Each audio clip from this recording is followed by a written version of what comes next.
احنا ذنبنا ايه؟ احنا شايفين الموت وقعدنا 4 ايام في البحر من غير لا اكل ولا شرب ومن غير اي حاجه. عشان ايه؟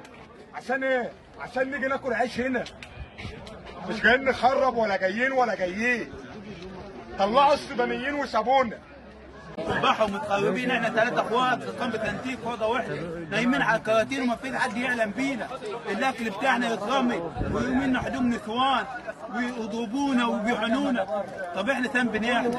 احنا ذنبنا ايه؟ احنا بده كله. احنا فريدم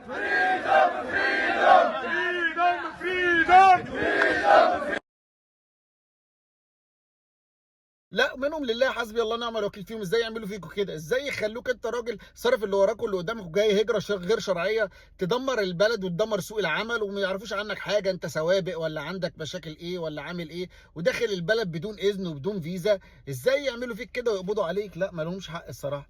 ازاي ماشي السودانيين اللي هم عندهم مصايب في بلدهم وليهم الحق ان هم يهربوا او يهاجروا هجره، على الاقل نقولوا يعملوا لجوء عشان خاطر يهربوا من اللي هم فيه. لكن انت راجل بلدك امن وامان ورايح بايع اللي وراك واللي قدامك ورايح في البحر وممكن تموت وما ترجعش واهلك يتحسروا عليك ويبقى اذيت نفسك واذيت اهلك واذيت البلد اللي انت رايحها، وهتروح تشتغل بفلوس اقل من الفلوس اللي انت بتشتغل بيها في مصر عشان انت رايح راجل مهاجر هجره غير شرعيه. فما حدش هيجي يشغلك زيك زي ابن البلد ولا زيك زي الراجل اللي جاي نظامي عشان خاطر يشتغل ودافع فلوس ودافع دم قلبه عشان يوصل بصوره رسميه.